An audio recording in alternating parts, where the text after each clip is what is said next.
Se você puder fechar os seus olhos por mais uma vez, você que já abriu a Bíblia. Senhor, traga sobre nós um entendimento, uma compreensão maior sobre o coração de um dos primeiros discípulos, de um dos discípulos talvez mais doidinhos que Jesus teve, aquele que em um minuto era usado por Deus e no outro minuto usado pelo diabo. Quem ele se tornou em ti, Jesus? Pai, que as palavras desse apóstolo, desse discípulo, seja exemplo, seja testemunho, e sejam palavras de transformação para a nossa alma, para o nosso coração. Abre o nosso coração, que nessa tarde e noite não seja o Brisa pregando, mas as palavras de Pedro, em nome de Jesus, amém. Cara, se você já leu os evangelhos, se você não leu, eu te aconselho a ler os evangelhos, e não tem na Bíblia. Esses dias eu ouvi alguém falou para mim, não lembro se está nessa roda aqui com a gente, alguém falou que alguém mandou ler os evangelhos, ele procurou evangelhos e não achou.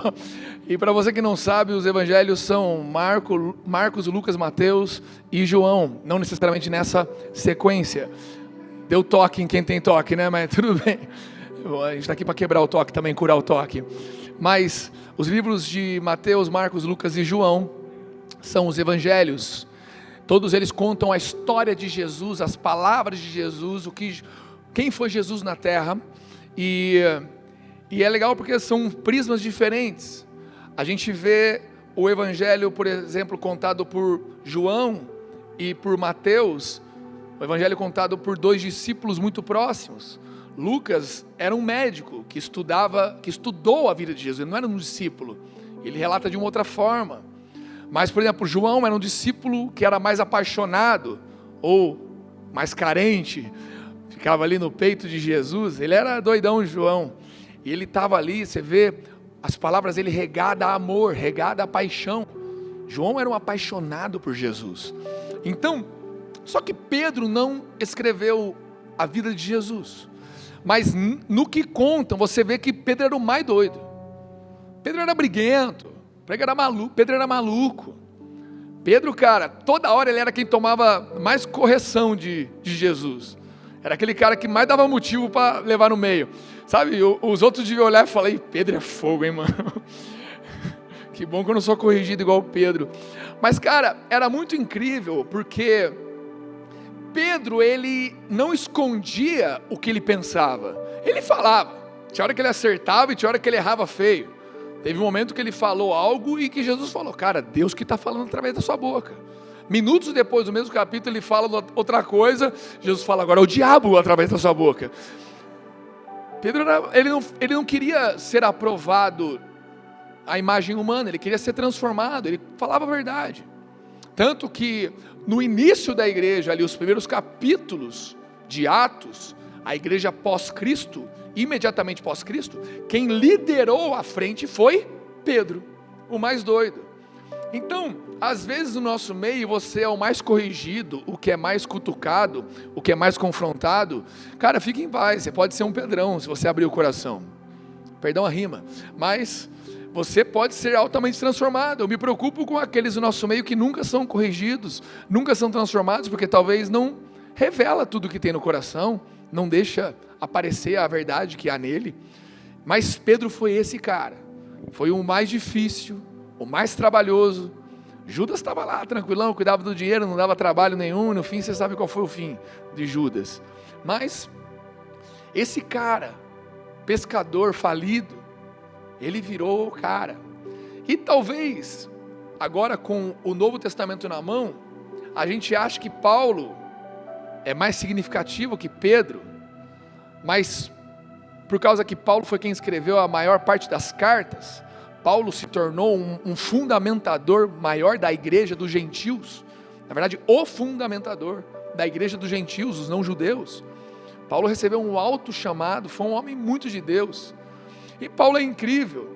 Só que a gente não tem a história de Paulo muito clara. Tem detalhes ali, ele errando quando ele concordou com a morte de Estevão.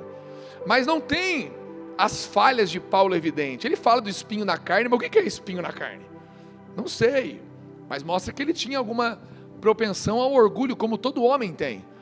Eu tive uma revelação, e para que eu não me orgulhasse, eu recebi um espinho na carne, cujo roguei 3 vezes para que tirasse de mim, mas não foi tirado, e Deus me disse: a minha graça te basta.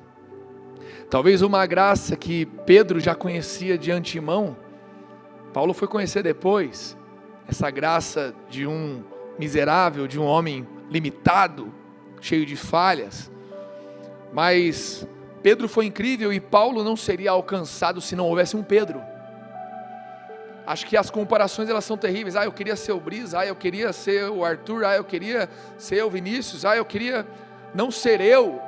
Amigo, para cada um de nós Deus tem um propósito, e ele não é maior ou menor, é um propósito. A comparação é terrível. Se inspire nos outros, para que dentro da sua jornada você aplique o que o outro vive melhor do que você, mas não se compare para querer viver o que o outro vive, porque isso é doentio. Foi o que causou a primeira morte na Bíblia, de 2 irmãos dentro de um culto a Deus, Caim e Abel. Caim matou então o irmão mais novo, Abel, em um culto, porque ele se comparou.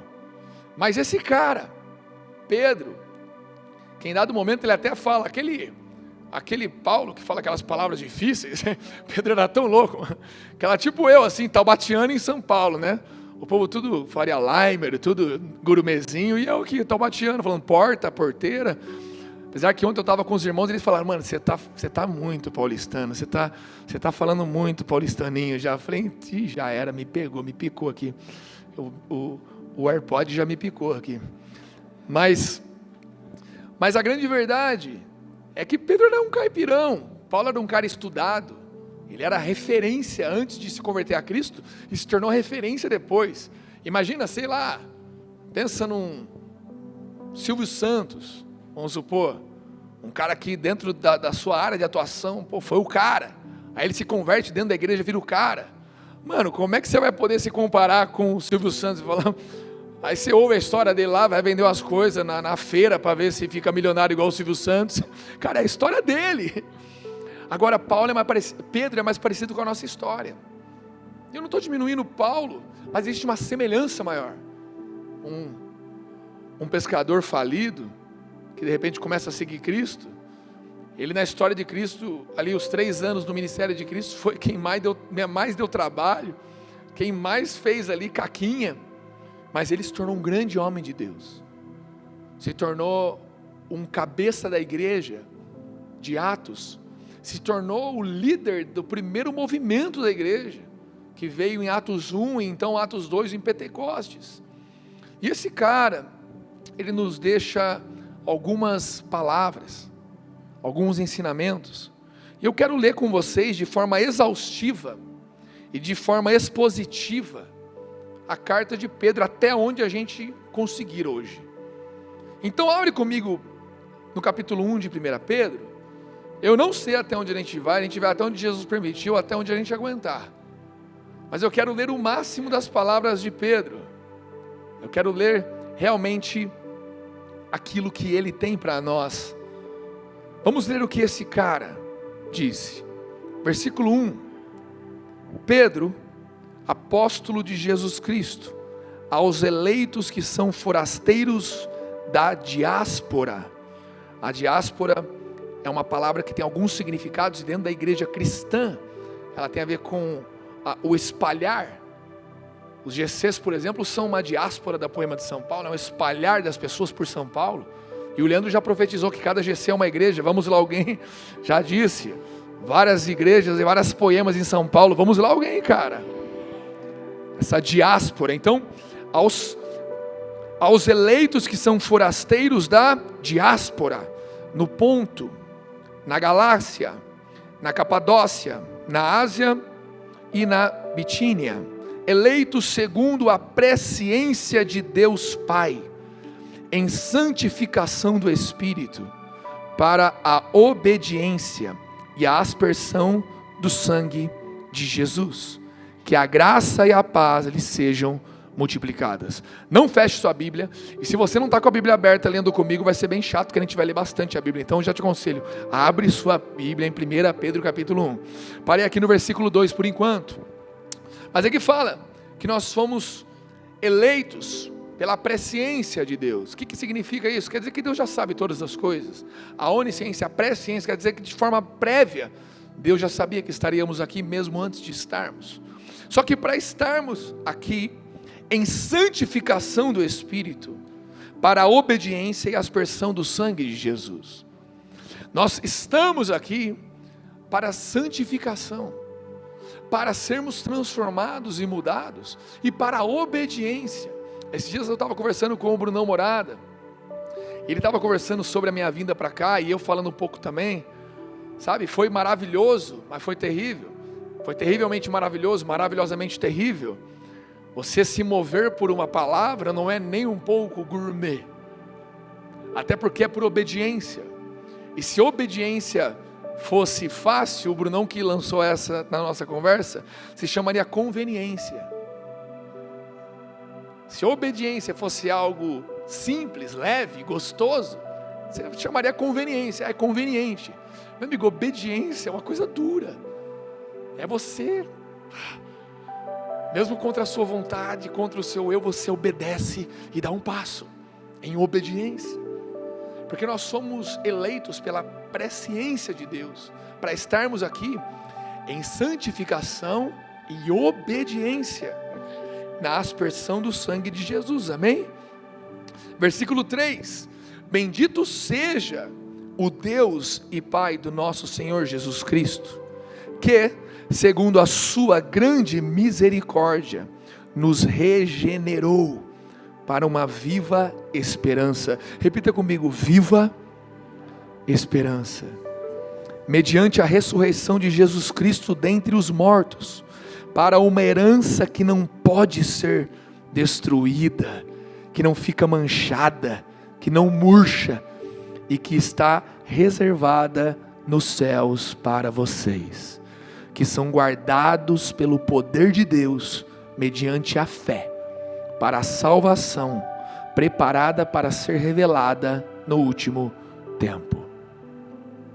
Deixa aberto aí, já seguiremos, mas veja bem, nós somos chamados para uma viva esperança, é uma esperança verdadeira, sabe, quando o Caled e a Pietra viram os amigos deles ali, companheiros, sendo abraçados por essa esperança, a esperança deles foi renovada, a esperança deles foi, sabe, de alguma forma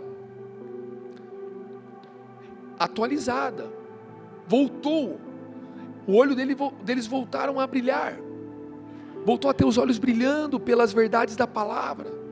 Por que, Brisa? Porque aquilo que Jesus nos chamou nessa viva esperança, para a ressurreição dos mortos, é uma herança que não pode ser destruída, não adianta, pode ser governo de esquerda, governo de direita, pode o Mickey Mouse virar a Minnie, pode o que for, meu amigo, nada pode destruir a nossa herança, pode cair 1000 ao nosso lado, 10.000 à nossa direita, nada, ela não é destrutível, e ela não fica manchada, não murcha, está reservada nos céus para vocês, que são guardados pelo poder de Deus, mediante a fé. Sabe, uma das coisas que eu acredito que mais Jesus está nos chamando para lembrar o que é, ou aprender o que é, ou reaprender o que é fé. Sabe, nós precisamos mergulhar na palavra de Deus, porque a fé vem pelo ouvir, e ouvir a palavra de Deus, e a fé é a certeza das coisas que não se veem. A gente olha para nós mesmos muitas vezes, a conta não fecha, eu olho para mim mesmo e falo, não pode ser, esse homem aqui é pastor de uma igreja, mas eu ainda estou aqui dando cabeçada como marido, como pai. Esses dias abracei a Tatá e falei, pô, perdão filha, por eu ainda não ser tão bom assim. Esses dias abracei minha esposa e ela falou, perdão por eu não ser tão bom assim. Eu falei, pô, demorou, eu sou bom já. Claro que não, senão eu não estaria aqui agora. Eu não estaria aqui se essa fosse a verdade. Mas a fé na salvação é muito lindo, porque no fim ele vai falar que essas questões de uma de uma herança que ela não é destrutível, nem manchada, nem murcha. Ela é para os que são guardados pelo poder de Deus mediante a fé, para a salvação preparada para ser revelada no último dia. Não adianta você querer entender tudo, querer saber tudo. Deus não vai te entregar todas as informações e os mapas na sua mão para você crer, porque senão não seria fé. A fé é a certeza das coisas que não se veem. Isso é fé. A maior parte do que nós cremos nos vai ser revelado no último dia. É fé. Não tem para onde correr. Por mais que Deus ele se manifeste no nosso meio para mostrar que Ele está conosco, Ele cura, Ele restaura, Ele provê, mas a gente sabe que no fim isso não é suficiente. O Deus que te abençoa com um carro na terça-feira é o mesmo Deus que você questiona na quinta-feira, porque você não tem conta para pagar daí a gasolina do carro. O mesmo Deus que te cura de um câncer é o Deus que você vai questionar quando vier uma gripe. Falar, pô Deus, por que eu estou gripado? Por que eu estou mal? Mas nós temos que entender que a maior parte da revelação do que nós cremos vai vir no último dia. É a fé. É uma fé que protege a gente no poder de Deus, que protege a nossa viva esperança. É uma fé que não é baseada no que é visível. Sabe, se a esperança dessa igreja depende de um lugar para a gente ter esperança, não é fé isso. É outra coisa. A gente está fazendo uma instituição, um business, uma empresa. Mas meu amigo, daqui a pouco começa a perseguição da igreja, antes da vinda de Jesus, porque a palavra garante que antes da vinda dele, vai haver grande tribulação e perseguição. A gente não vai poder se reunir por aí, e talvez a gente olhe ao redor e veja alguém se machucando, alguém ferido, alguém doente, meu amigo, você tem noção que os discípulos de Jesus, eles viam outros discípulos sendo queimados, em cima de um poste. Imagina você estar aqui agora, Pedro viu, e as pessoas viram Pedro sendo crucificado ainda e morrendo, e Pedro viu irmãos que estavam aqui pregando no domingo, uma palavra viva, uma palavra verdadeira, que não é para essa terra, mas é para que há de vir. Por mais que Deus cuide de nós nessa terra e nos proteja nessa terra, e convém que nós ainda estejamos aqui, porque Jesus falou, eu não oro para que os tire, mas para que os guarde. Então convém que nós estejamos aqui. Porém, imagina, se qualquer coisa abala a nossa fé, se o irmão passa por tribulação, mas cadê Deus? Se alguém passa por fome, cadê Deus? Se falta dinheiro, cadê Deus? Meu amigo, esse cara viu pessoas que ele estava na mesa partindo pão num dia, no outro dia queimado, iluminando a cidade, porque não tinha lâmpada nos postes não, eram cristãos queimados. Era o que Pedro via. E aí? Será que a nossa fé realmente é uma fé que nos guarda no poder de Deus, para uma viva esperança, que ela não é destrutível, nem murcha, nem é manchada? Não são canções, não são cultos, é uma vida em fé. E eu digo para vocês, Jesus quer nos levar a viver essa vida, e nós precisamos aprender com quem? Com o YouTube. Meu amigo, para de ver podcast, para de assistir pregação no YouTube.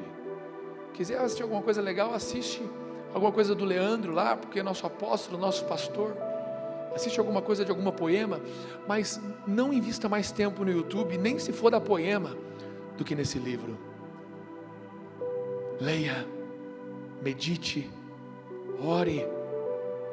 As palavras contidas nesse livro são esperança. As palavras contidas nesse livro são vida. E por mais que você não entenda ainda a palavra, continue pela fé. Siga pela fé. Por mais que você tenha pecado e se sinta sujo para ler a palavra, continue pela fé.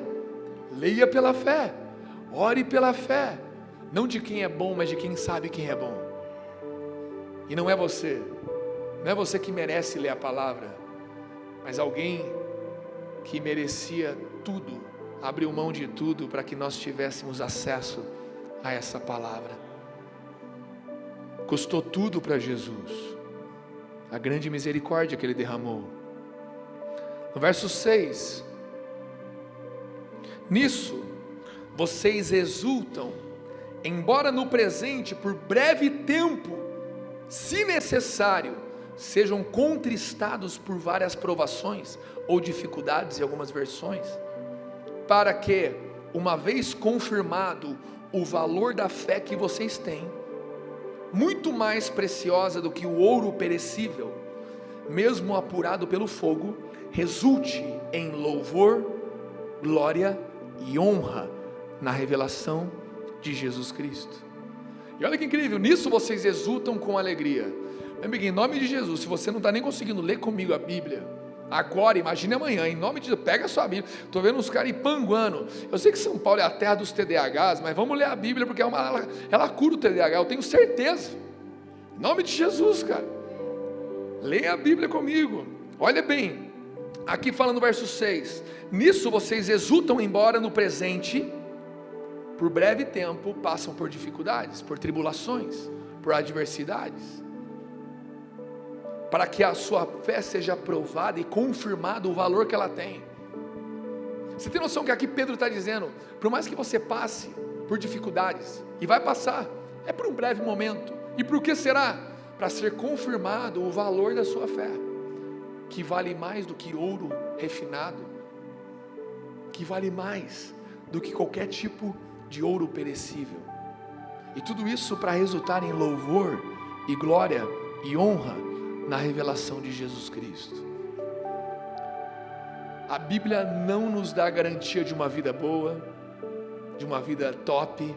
Se você quer isso, tem algumas igrejas por aí pregando isso, e eu te abençoo, pode ir lá, está mais do que abençoado, pode vir para a mesa, te paga um café ainda para você ser abençoado.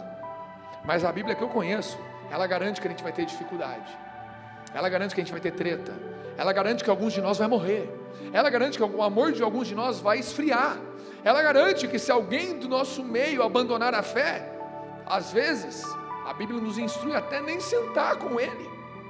A Bíblia nos traz um panorama de uma vida real, não é uma novela mexicana chamada Bíblia, não, ela não foi escrita pelo Mickey, ela foi escrita por homens que sofreram, que creram, que se entregaram. Não é uma vida fácil, mas é uma vida gloriosa pela fé que nós temos, se de fato temos fé, e se nossa fé está no lugar certo, porque por mais que passemos por tribulações, provações, dificuldades, faltas, aqui fala que tudo isso é para provar e confirmar o valor da nossa fé, e que isso resulte em louvor, glória e honra a Cristo Jesus. Verso 8, mesmo sem tê-lo visto, vocês o amam. Vamos lá alguém, cara. O cara que escreveu isso aqui viu ele, mano. O cara que escreveu isso aqui andou 3 anos com o cara, mano. Ele viu Jesus indo no banheiro fazer cocô. Estou mentindo? Ele viu. Não precisa pagar isso depois não, pode deixar ali que todo mundo que está ouvindo faz cocô. Ou deveria, se não faz, procure um médico. Em nome de Jesus eu declaro para você. Vou parar por aqui. Senão a mídia depois manda brisa, a gente vai ter que cortar. Falei, deixa eu parar por aqui. Mas entenda, esse homem que viu Jesus no dia a dia curar, derramar poder, derramar glória, partir o pão, multiplicar, viver uma vida simples, uma vida de homem, um carpinteiro, ele andou com Jesus. Ele, não foi Paulo que recebeu uma revelação, ele falou, Pedro, mesmo sem tê-lo visto, vocês o amam. Cara, tem noção da parada que estava falando, mano, eu vi o cara, mas vocês não viram, e vocês o amam. vocês não viram Jesus. Eu vi, mas vocês não. Mas vocês o amam, mesmo não o vendo agora, mas crendo nele, exultam com uma alegria indescritível e cheia de glória, obtendo o alvo dessa fé, a salvação da alma. Mesmo sem tê-lo visto, vocês o amam, e não o vendo agora, vocês exultam com uma alegria. Cara, por isso que nós aprendemos com Dan Duque, que é pastor do Mark Schubert, que é pastor do Leandro Barreto, que é meu pastor. Cara, por isso que nós aprendemos. Vocês estão felizes? Aqui fala de uma alegria que existe sobre aqueles que não viram, sobre aqueles que não veem. Eu não vi, mas eu exulto com uma alegria de quem crê. Em nome de Jesus, cara. Se tem faltado essa alegria cheia de glória em nós, provavelmente está faltando fé em nós.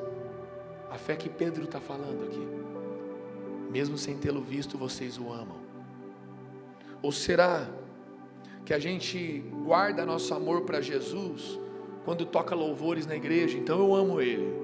Ou quando eu ligo um louvor na playlist do carro, então eu amo Ele. Se eu preciso da sensação de uma música para amá-lo, será que eu amo Jesus ou amo a música? Será que eu amo Jesus ou adoro o ambiente de adoração? Porque a fé não é o sentimento que o ambiente de adoração tem. A fé é fé. É fé de quem não viu, não vê agora, mas ama e exulta com uma alegria indescritível. Eu traduzindo para a minha linguagem, indizível. Come on. Indizível, uma alegria indescritível e cheia de glória, em nome de Jesus. Uma das coisas que talvez mais nos impeça de alcançar alguém, hoje o Arthurzão mandou para mim a rua dele ali, meia hora, uma hora, tomada pelo carnavalzão, mora na Barra Funda ali. Eu falei, como é que você sai de casa? Eu falei, tem que esperar todo mundo passar, ou então eu tenho que entrar aqui também na folia ali. Ele não me falou isso, isso é só um acréscimo meu, tá? Eu tenho certeza que para ir na padoca ele deve ter entrado na folia, mano. Se ele precisou de pão, ele teve que passar ali, sair dançando, para pegar o pão e volta dançando, porque se você não passar dançando, você não passa. Você tem que, alguém está fazendo aqui, você está aqui, ó, você tem que ir, tem como. Agora, quando você olha para aquelas pessoas, elas estão felizes, mas vazias. Agora, quando você olha para nós estamos cheios, mas tristes. Faz sentido? Talvez uma das coisas que mais esteja impedindo de pessoas quererem viver o que nós vivemos, é porque elas não veem alegria em nós, elas não veem satisfação, elas não veem fé. E não estou falando de uma fé que você vai chegar na sua família e curar todos os enfermos, por mais que Jesus possa fazer isso, mas é uma fé verdadeira, que por mais que você não veja, por mais que ainda não apareça, por mais que você ainda seja incapaz, você não deixou de crer, você crê, e essa fé te protege, te guarda, e te enche de alegria gloriosa, e essa fé nos leva até a salvação da nossa alma, no verso 9, e no verso 10 vai dizer, foi a respeito desta salvação, que os profetas indagaram e investigaram, eles profetizaram a respeito da graça destinada a vocês. Veja bem, os profetas do Antigo Testamento gastaram suas vidas investigando quando chegaria o tempo que nós viveríamos o que nós vivemos. Você tem noção disso? Eles gastaram tudo, investigaram, indagaram, pesquisaram, profetizaram para viver o que nós vivemos. O Messias veio e se entregou, e eles não tinham nada, eles tinham às vezes uma nuvem, um fogo, mas não havia ainda alguém que redimisse o pecado deles. Você tinha que sair de casa, ao invés de comprar um bife ali, um colchão mole, ou não comprar porque está caro, que se está caro não compra. O que foi que aconteceu? Falei nada. Mas vamos supor que você compre carne. Agora está mais barato comprar carne do que café, né? Mas está tudo certo, vamos lá. A fé continua nele, aleluia. Mas cara, aquela época, ao invés de sair para comprar carne para comer, era pegar a carne, meu amigo, estraçalhar para ter que queimar pelos pecados. Que trampo! Hoje em dia alguns não querem estar na igreja no domingo. Já fui semana passada na festa dos voluntários, por que eu vou na... não. Já fui na festa dos voluntários, já fui domingo na igreja, já fui quarta no GC. Não, quero folga. E não estou falando contra, você tem direito às vezes de descansar. Mas meu amigo, o negócio era doido, era ali, periodicamente pegando um animal sangrento e queimando. E esses homens, eles aguardavam. Olha o versículo 11, o que vai dizer: investigando qual a ocasião ou quais as circunstâncias oportunas que eram indicadas pelo Espírito de Cristo, que neles estava. Olha que louco, o Espírito de Cristo estava sobre eles. Fala assim comigo, uau! Ao predizer os sofrimentos que Cristo teria de suportar e as glórias que viriam depois desses sofrimentos. Veja, esses homens já receberam o Espírito de Cristo, e eles prediziam, como tem escrito em vários lugares no Velho Testamento, o que Cristo haveria de sofrer, mas a glória que isso iria gerar. Em nome de Jesus, cara, se o próprio Cristo perfeito não fugiu do sofrimento que gerou uma glória, não fuja dos seus sofrimentos. Esses dias eu vi uma psicóloga da nossa família espiritual, a esposa do Felipe Henry, a Stephanie, baterista do Morada, o Felipe Henry, ela dizendo que as pessoas, quando vêm os sentimentos ruins, eles guardam, eles de alguma forma vai dormir, vai comer, eles guardam aqueles sentimentos, quando eles deveriam mastigá-los, desfrutá-los. Eu me lembro que em 2015, eu estava vivendo uma transição na minha vida, porque 2011 eu fiz caquinha e escandalizei, 2012 fiz caquinha e escandalizei, 2013, 2014, foi mais do que música no Fantástico, foi 4 ou 5 anos em que todos os anos eu fazia alguma coisa muito ruim, em que eu escandalizava uma galera na igreja. Aí em 2014, eu ouvi do Xandão aquilo que muitos aqui sabem. O Xandão apontou o dedo na minha cara e falou: Brisa, você tem que virar homem. Eu gastei 2015 todo buscando virar homem de Deus. Gastei. E eu me lembro que 2015 foi um dos anos mais doloridos da minha vida. Eu sentia tanta angústia pelas coisas que me custava me converter, me alinhar, virar homem. É desconfortável, não é conveniência, é obediência. Não é, vem aqui, tá tudo certo. Não, mano, vamos ser transformados. Por mais que a salvação não nos custe nada e custou tudo para Jesus, a transformação nos custa tudo. A santificação nos custa tudo. Cara, eu tive que mergulhar. Falei, não aguento mais. Por mais que eu faça parte de uma igreja verdadeira, eu preciso me tornar um cristão verdadeiro. E eu me lembro que eu sentia angústia a ponto de sentir gosto de sangue na boca. Era muita angústia, era muita dor. Mas eu me lembro que eu falava com meus discipuladores, meus líderes de GC na época. Eu falava, cara, eu estou degustando a dor. Eu não estou fazendo nada para elas irem embora, e nem para esconder. A dor está vindo, eu estou tentando entender o que ela quer matar em mim, e eu estou deixando que ela mate. Eu não estou fugindo dela. E muitas vezes a gente quer fugir da dor com viagens, fazendo uma viagem para fugir da dor, comer alguma coisa gostosa para fugir da dor, dormir para fugir da dor. E essas coisas por si mesmo não são erradas. Um problema é o quê? É que você está adiando a transformação que aquela dor podia te propor. E nós precisamos aprender a degustar o sofrimento que a vida nos traz, em Cristo, por Cristo. Não é sofrer por sofrer, não é virar sadomasoquista, mas é entender alguém que crê que apesar da dor, após a perda, após o sofrimento, há uma glória separada para mim. Vamos lá, alguém, cara. Você pode estar sofrendo para viver o que Jesus te chamou para viver agora, e se não sofresse seria até estranho, porque o que Jesus chamou, meu amigo, não vai vir pintado de ouro, não vai vir num laço, não, meu amigo, vai vir com sangue, e vai custar sangue, vai custar o meu eu, a minha opinião, vai custar a minha razão, o meu orgulho, as minhas ideias, vai me custar, mas eu posso dizer para você que o sofrimento passageiro não se compara com a glória que vai vir após aquele sofrimento. Eu preciso permanecer crendo. Versículo 12. Quantos estão comigo ainda? Diga amém. Eu continuo ou paro? Aleluia, vamos lá, alguém.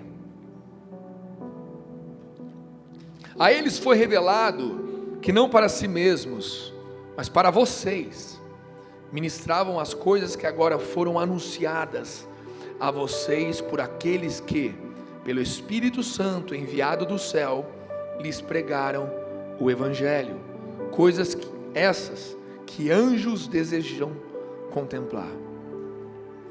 Cara, a salvação que rola no nosso meio, pensa para você ver, os anjos estão no lugar perfeito, está onde a maioria de nós queria estar, no céu, de boa, pisando no ouro.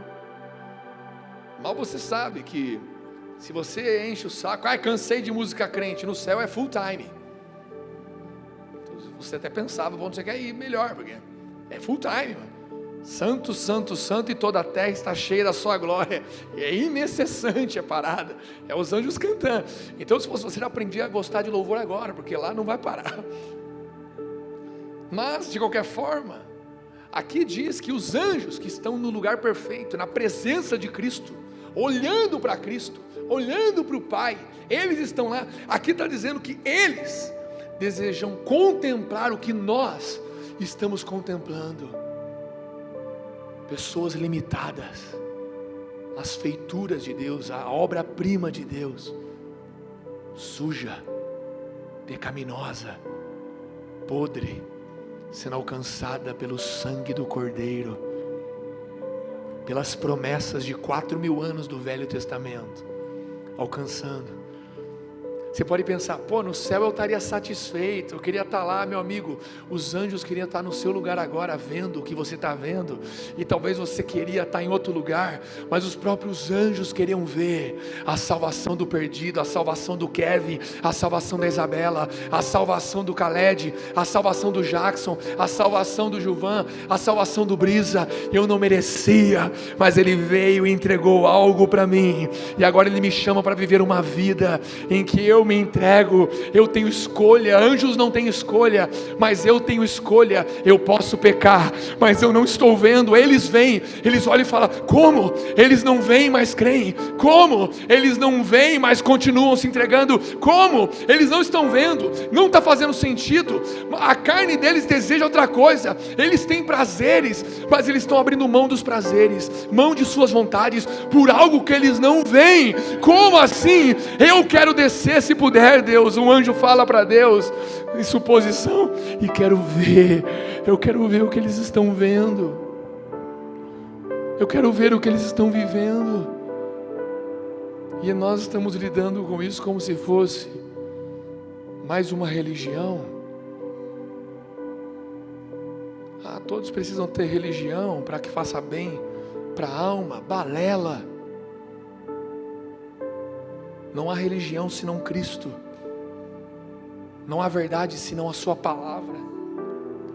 Não há verdade. Em nome de Jesus.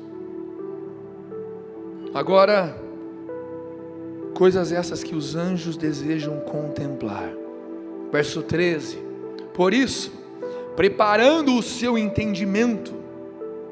Veja, existe uma preparação do próprio entendimento. Sejam sóbrios. Repita comigo: sejam sóbrios. E esperem inteiramente. Repita comigo: inteiramente. na graça que lhes está sendo trazida na revelação de Jesus Cristo. Como filhos obedientes, não vivam conforme as paixões que vocês tinham anteriormente, quando ainda estavam na ignorância. Pelo contrário, assim como é santo aquele que os chamou, sejam santos vocês também em tudo. Repita comigo: santos em tudo. Mais uma vez: santos em tudo o que fizerem. Não é santo nessas quatro paredes, não.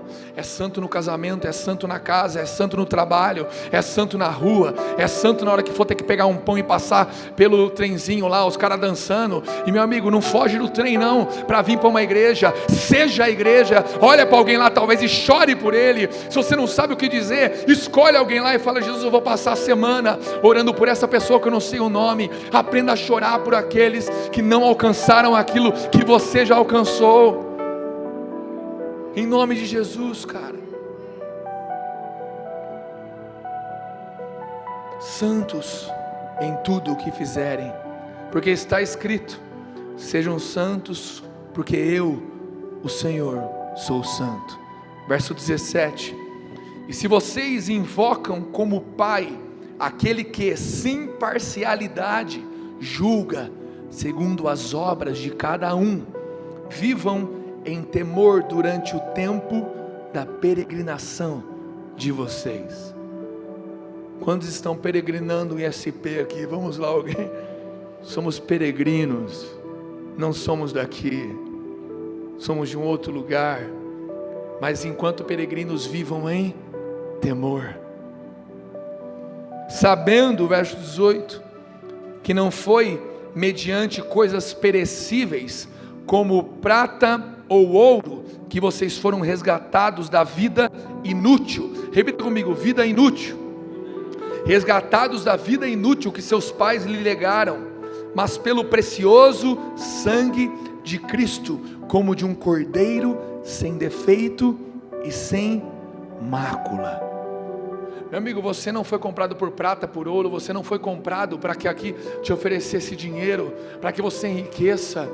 Por mais que Deus possa te enriquecer, que Deus possa te prosperar, não foi isso que te salvou. Não é uma pregação que te agrada, que te salva. Não é identificação. Não é você ir numa conferência e falar: eu me identifiquei com tal pregador, eu me identifiquei com aquela parte da palavra.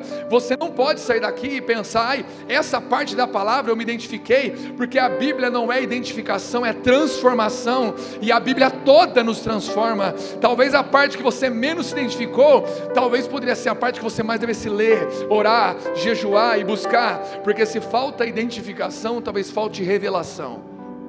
Vamos lá, alguém? Precisamos buscar entender o que a Bíblia diz, que não é prata, não é ouro, não é uma coisa que nos agrada. A mensagem de domingo, a mensagem de cada dia, de cada GC, de cada pregação, de cada evangelismo, a mensagem dessas escrituras, elas não nos agradam, elas nos salvam. Eu não estou aqui para ser agradado, e você também. Nós estamos aqui para sermos salvos. Vamos lá, alguém, cara, em nome de Jesus. Foi pelo precioso sangue de Cristo, como de um cordeiro sem defeito e sem mácula. Verso 20: ele foi conhecido antes da fundação do mundo, mas foi manifestado nestes últimos tempos em favor de vocês. Por meio dele, vocês creem em Deus, o qual o ressuscitou dentre os mortos e lhe deu glória, para que a fé e a esperança de vocês estejam em Deus. Tendo purificado a alma pela obediência à verdade, e com vistas ao amor fraternal, não fingido, amem intensamente uns aos outros de coração puro. Esse aqui é forte. Olha para você ver o que ele está dizendo aqui. Tendo purificado a alma pela obediência. Repita comigo: obediência. Ou seja, a obediência purifica a alma. Alguém está entendendo aqui comigo? Tendo purificado a alma pela obediência. Obediência a poema, obediência ao pastor, não. Obediência à verdade. Conhecereis a verdade e ela vos libertará. E com vistas ao amor fraternal não fingido. Repita comigo, por favor: amor fraternal, não fingido. Amem intensamente uns aos outros de coração puro. Nós estamos aqui para que a partir da obediência, que purifica nossa alma, nós aprendamos a amar uns aos outros com amor fraternal não fingido, um amor puro. Por mais que não haja pureza em outros lugares de São Paulo,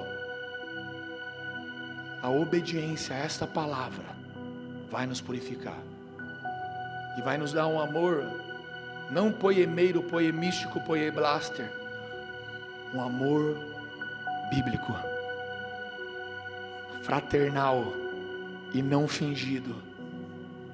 Todo fingimento, toda astúcia, toda encenação precisa cair por terra a partir da purificação na nossa alma pela obediência.